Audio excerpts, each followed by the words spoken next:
My name is Claire, and I'm 29 years old. For the past 3 years, I've been married to Daniel, a kind and hardworking man. However, my story isn't just about us. It's about the weight I carried to support my in-laws and what happened when everything fell apart. From the moment I married Daniel, I noticed something unusual. His parents, Margaret and Robert, were always talking about money problems. Margaret, my mother-in-law, had a habit of asking for a little help here and there. At first, it didn't seem like a big deal. I was happy to help because family means everything to me. But soon, the little requests turned into much bigger ones. Grocery bills, utilities, medical expenses. Before I knew it, I was covering almost every living expense for them. Margaret would smile sweetly and say, "Thank you, Claire. You're such a good daughter-in-law." I thought she appreciated me. I thought I was doing the right thing. Daniel worked full-time, but his salary went toward paying off student loans and saving for our future. So, I took on the responsibility of managing both our household expenses and the extra costs for his parents. I worked overtime at my office job, skipped vacations, and even cut back on my own needs to keep up with the bills. I didn't realize the truth until much later. Margaret didn't just take my help for granted. She believed it was her right. She treated me like I owed her this support, as if my marriage to Daniel came with an unspoken contract to take care of his entire family. One evening, I overheard her talking to a friend on the phone. Claire doesn't mind helping out. She knows it's her duty as my daughter-in-law. Her tone was smug, not grateful. My chest tightened. Was this really how she saw me? Not as a family member, but as a source of money? Despite her attitude, I kept sending the money. I told myself that it wasn't worth creating tension in the family. But deep down, I felt the resentment growing. Margaret rarely said thank you anymore, and Robert simply ignored me. Daniel was supportive, but he often reminded me, "They're my parents, Claire.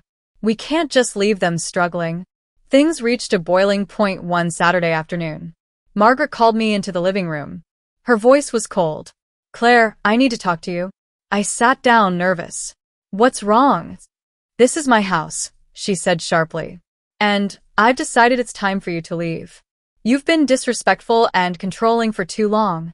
I blinked in shock. "What are you talking about?" "I've been paying for everything here." She waved her hand dismissively. "We didn't ask you to do that. If you want to act like you're better than us because of your money, you can find somewhere else to live." Before I could argue, Margaret stood up and handed me an envelope. "Here are your things. I've already changed the locks." I felt like the floor had been ripped out from under me. How could she do this to me after everything I had done? I packed a bag and left, still in disbelief. But as I walked out the door, I made a decision. If Margaret didn't value my help, then she wouldn't get it anymore. And that's when everything started to change. I moved in with a close friend, Emily, who welcomed me with open arms.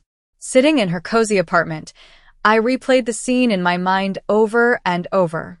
Margaret had thrown me out like I was nothing, despite everything I had sacrificed for her family. That night, I made a firm decision.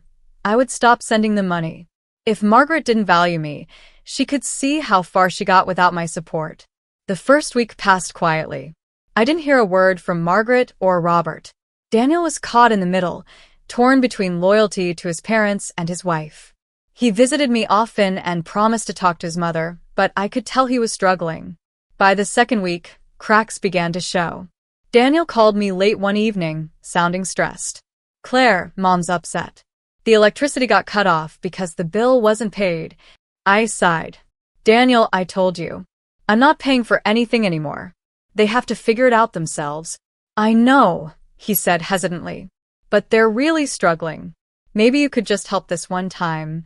"No," I interrupted firmly. "This isn't my responsibility anymore. They made their choice when they kicked me out." There was silence on the other end of the line before he quietly said, "You're right. I'll try to talk to them."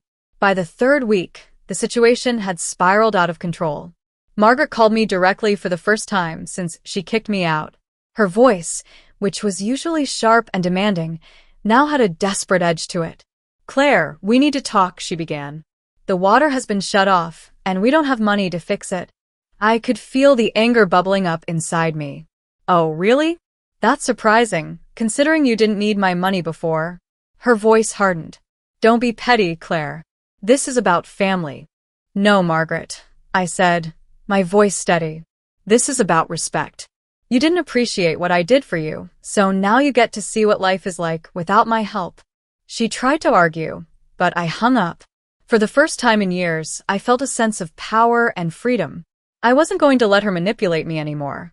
The fourth week brought even more chaos. Daniel told me that Robert had tried to pawn some family heirlooms to cover the mortgage. Margaret's pride was crumbling as the reality of their financial struggles hit.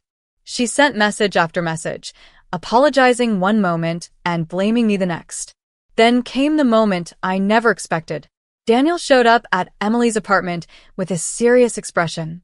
"Claire, you're not going to believe this," he said. "Mom asked if you could come back." I raised an eyebrow. "After everything she said? Why?" "She said she realizes how much you've done for them and that they can't manage without you."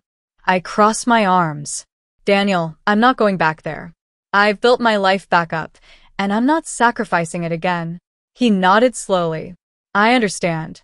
I'll stand by whatever you decide." Later that night, I received another message from Margaret. This time, it wasn't just an apology. It was a plea for forgiveness. Margaret's message sat on my phone screen, glowing in the dim light of Emily's living room. I hesitated for a moment before opening it. Her words surprised me. "Claire, I know I've made mistakes. I should have appreciated everything you did for us. Please come back. We need you." For a moment, I felt a flicker of vindication. She finally understood how much I had sacrificed. But as I stared at her words, I realized something important. I didn't need her approval or gratitude anymore. I had found my strength by walking away, and I wasn't going to let her pull me back into the same toxic cycle. The next morning, Daniel and I had a long talk. He admitted that he had always known his parents took advantage of me but felt trapped between them and our marriage. "I should have stood up for you earlier," he said, looking genuinely remorseful. "I see now how unfair it was to let you carry all that weight alone." I appreciated his honesty, but it didn't erase the years of stress and sacrifice. "Daniel," I said, "I need to take care of myself now. If you want to be with me, you have to be fully on my side. No more excuses for your parents." He nodded. "I'm with you. Whatever you decide, I'll support you." Feeling more confident, I decided to meet Margaret one last time. Not to return to their home, but to make my boundaries clear. We met at a small cafe downtown. Margaret looked different, almost fragile, as if the weight of her choices had finally caught up to her. "Claire," she began, "I'm so sorry for everything I said and did. I was wrong to take you for granted." I leaned back in my chair, keeping my expression calm. "You didn't just take me for granted, Margaret. You kicked me out of your house after I paid for everything. Do you have any idea how humiliating that was?" She looked down, unable to meet my gaze. "I know. I was wrong. Please, just give us another chance." "I'm not coming back," I said firmly. "I'll always care about Daniel, but I can't be part of a family that doesn't respect me. You need to figure out how to manage your own finances."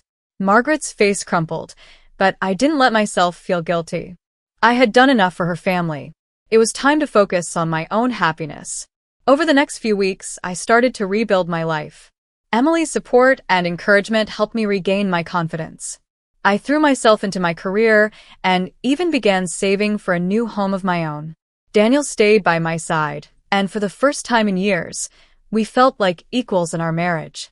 He stopped making excuses for his parents and started setting boundaries with them. Margaret and Robert had to downsize to a smaller home, and though they struggled at first, they eventually found a way to manage without my help. As for me, I learned an invaluable lesson. Self-respect is non-negotiable. I had spent so much time trying to please everyone else that I forgot to value myself.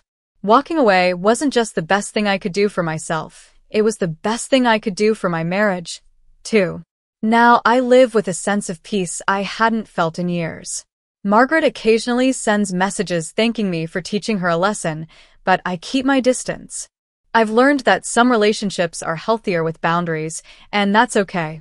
In the end, I didn't just survive, I thrived. And I'm proud of the life I've built, free from the burdens of others' expectations.